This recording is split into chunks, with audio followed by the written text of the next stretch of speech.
शदीद हब्स का मौसम हो जाता है, नमी होती है, बहुत ज़्यादा होती है, सांस के मरीज़ क्या वाकई ये ख़तरे में मुब्तला होते हैं या ये कुछ ख़तरनाक हो जाता है? नहीं, डेफिनेटली बरसात के मौसम पे जैसे ही हवा में नमी का तनासुब बढ़ता है तो हुँ, सांस लेने में दुश्वारी है। एक हेल्दी इंसान को भी सांस लेने में दुश्वारी है, ऑक्सीजन बिल्कुल। लेवल कम हो जाता है। रिजल्ट ये है कि स्पेशली जहाँ पे हार्ट पेशेंट्स हैं या उन्हें कोई भी चेस्ट इन्फेक्शन है, दमे के पेशेंट हैं, हुँ, तो उनकी ये कंडीशन और क्रिटिकल हो जाती है। ऑक्सीजन कम है, नमी ज़्यादा है, उन्हें सांस लेने में पेन है, चेस्ट पेन है, और अगर अर्ली सिम्टम्स को नहीं डील करते तो ये बड़ा एग्रेसिव और एग्रेशन की तरफ केस चला जाता है। सही, बिल्कुल सही, यानी कि खतरनाक की तरफ चला जाता है ये बिल्कुल, वाक़ई बज़ाते खुद लगता नहीं है कि लगता ऐसी नहीं कोई है, ऐसे ही खतरनाक है। चीज़ है, लेकिन ऐसा है। और नाज़रीन आपको बताती चलूँ कि अकॉर्डिंग टू रिसर्च जब ज़्यादा गर्मी और नमी हो जाती है तो जिस्म का जो टेम्परेचर रेगुलेशन है एक्चुअली वो डिस्टर्ब हो जाता है और उसकी वजह से ये तमाम मसले मसाइल पैदा होते हैं। और जैसा कि बात हुई कि जो दिल के मरीज़ हैं उनके लिए मुश्किल हो जाती है, सांस के जो मरीज़ हैं उनके लिए मसला पैदा हो जाता है। तो इस हवाले से हम बात करते हैं डॉक्टर राशिदा से। जी डॉक्टर राशिदा, मैं चाहूँगी आप बताइए कि दमे की जो ये बीमारी है इसमें सांस क्यों फूलता है? और वैसे तो अमूमन देखें कि आजकल के मौसम में सभी का सांस फूल रहा होता है, उखड़ी उखड़ी सी महसूस होती है सांस ये हब्स के मौसम में, तो ऐसा क्यों है?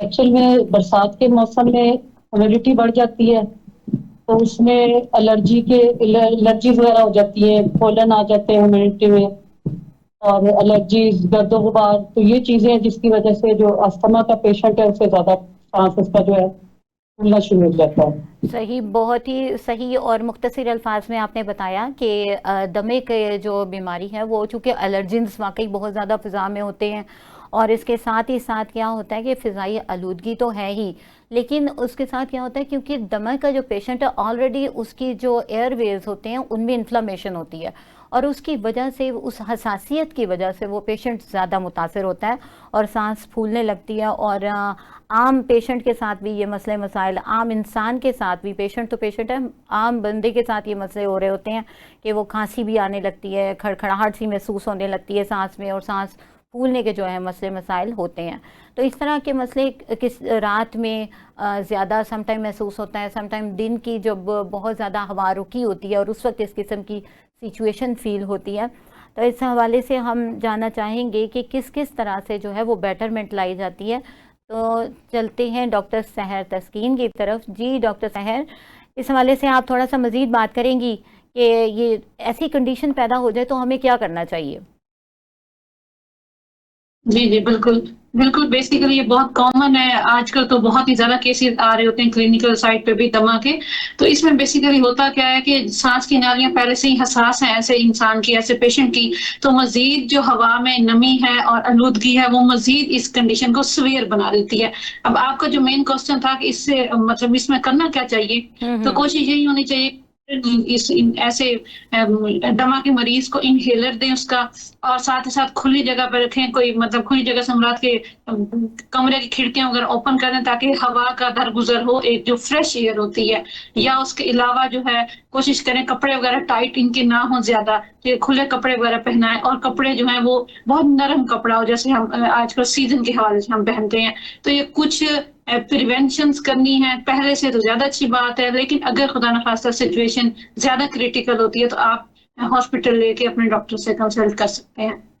सही हो गया।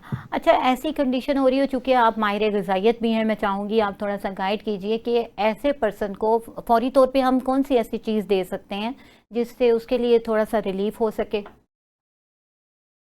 हुँ, हुँ। देखिए, ऐसे तो आप फूड के हवाले से आप पूछना चाह रही हैं, जी, जी। फूड हो, डाइटरी रिकमेंड हो, तो उसमें हमेशा जो है वो हल्की ग़िज़ा, जो बहुत ज़्यादा दबाव ना डाले, जो मतलब ऐसी ग़िज़ा जो बहुत ज़्यादा देर से डाइजेस्ट ना हो, जो जल्दी, जैसे जौ का दलिया है, जैसे लस्सी है, जैसे आजकल शरबत में सत्तू का शरबत है, पुदीने का इस्तेमाल है। तो ये कुछ एहतियाती तदाबीर अपनानी है लाज़मी, ताकि जो है दबाव कम हो और साथ ही साथ इन्फेक्शन या मेन जो प्रॉब्लम है वो ठीक होने की साइड पे है। लेकिन अगर हम लोग बहुत ज़्यादा खिलाएँ या कोई ऐसी हैवी चीज़ जो कि बहुत ज़्यादा टाइम लेगी डाइजेशन में, तो फिर वहाँ से मसला बनेगा, वो फिर सिचुएशन जो है मेंटेन नहीं हो पाएगी कम टाइम में। ठीक हो गया। बेहतरीन अंदाज में आपने इसको एक्सप्लेन कर दिया और मज़ीद भी हम डाइट के हवाले से आपसे जानेंगे। अच्छा डॉक्टर राबिया, मैं चाहूँगी कि इस हवाले से बताइए कि जैसा ये चीज़ बहुत ज़्यादा हम सुनने में आती है कि हार्ट अटैक हो गया, दिल का दौरा हो गया अचानक से, तो क्या ऐसे मौसम में वाकई ये दिल के जो अटैक होते हैं इसके इम्कानात ज़्यादा हो जाते हैं? एग्जैक्टली इस मौसम में जब ऑक्सीजन लेवल कम है, सांस खींच के ले रहे हैं और दबाव आ रहा है, रिजल्ट ये कि ब्रोंकियल स्पैज्म होगा और जो दिल है ऑलरेडी उसमें इशू है, वो वीकनेस है या ब्लॉक आर्टरीज है, रिजल्ट ये कि ऑक्सीजन शॉर्ट होने की वजह से हार्ट अटैक का इशू बढ़ जाता है। बिल्कुल सही, क्योंकि हार्ट को पंप ज़्यादा करना पड़ रहा है। और नाज़रीन, चूँकि नॉर्मली जो है वो जिस्म का टेम्परेचर 37% सेंटीग्रेड तक होता है, आप देखते हैं कि 37 सेंटीग्रेड तक मेंटेन होता है, लेकिन जब इतनी ज़्यादा गर्मी पड़ती है तो क्या होता है कि टेम्परेचर बढ़ जाता है और नमी की वजह से हमारा पसीना जब वो सूखता नहीं है और उस तरह से क्या होता है बार बार पसीना आता जा रहा है और वो सूख नहीं रहा, तो हमारा जिस्म जिस तरह से ठंडा हो जाना चाहिए वो होता नहीं, एक हीट बरकरार रहती है और उसको ठंडा करने के लिए हमारी स्किन की तरफ जो पंपिंग है ब्लड की वो ज़्यादा हो जाती है। अब उसकी वजह से क्या होता है, स्किन की तरफ ज़्यादा जा रहा होता है ब्लड सर्कुलेशन और बाकी जगह पे ज़्यादा जा नहीं रहा होता है। इस तरह से दिल की धड़कन तेज़ हो जाती है, ऑक्सीजन की कमी होने लगती है और दिल पर इजाफी किस्म का बोझ पड़ जाता है। और ऐसे में अगर कुछ इस किस्म की सिम्टम्स आप देखते हैं कि जैसे सीने में दर्द शुरू हो गया है या एंजाइना का प्रॉब्लम हो रहा है, डेफिनेटली जो लोग इससे मुतासिर हैं पहले ही, वो उनको इस तरह की कोई कंडीशन अगर पैदा होती है तो जैसा कि अभी बात हो रही है कि ये दिल के दौरे की तरफ जा सकता है सिलसिला, तो उस वक्त आपने केयरफुल हो जाना है और डॉक्टर की तरफ रुजू करना है। अच्छा, तो डॉक्टर राशिदा, जैसे कि हब्स के मौसम में हम पंखा चलाते हैं, पंखे के नीचे भी पसीना आ रहा होता है और ऐसे में फिर क्या करना चाहिए, कुछ इस हवाले से बताइए। पानी का इस्तेमाल ज्यादा करें। अच्छा, क्योंकि डिहाइड्रेशन होती है तो वो पसीना तो खुद ब खुद खारिज नहीं होता। ठंडी सही। जगह पे ज्यादा रहें, धूप में जाने से परहेज करें, अवॉइड करें। जो भी काम है या तो दिन के पहले हिस्से में जब भी तो हल्की हल्की धूप हो रही होती है, या शाम को आप मगरिब के बाद का टाइम ज्यादा बेस्ट है, उस वक्त बाहर निकले और मास्क का इस्तेमाल करें बाहर निकलने से पहले। और कोशिश करें कि दिन को 10 बजे से लेके 4 बजे के दौरान जब धूप बहुत ज्यादा हो रही होती है, गर्मी का प्रेशर ज्यादा होता है, उस वक्त जो है वो काम के लिए बाहर ना निकले। ठीक हो गया। और फ्लूइड ज्यादा इस्तेमाल करें, नींबू पानी का इस्तेमाल ज्यादा करें, क्योंकि जब डिहाइड्रेशन होगी तो वो पसीना ही नहीं खारिज होगा उसकी वजह से। बिल्कुल बेहतरीन आपने बताया। ठंडी जगह पे, जी जी,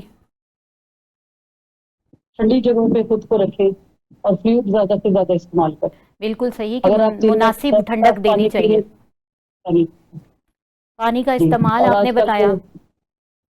जी नींबू का जो है, नींबू पानी पिए, गन्ने का जूस आजकल है वो लें। जितना पानी का इंटेक ज्यादा होगा उतना जो है ना वो आपकी बॉडी टेम्परेचर मेंटेन रखने में मदद मिलेगी।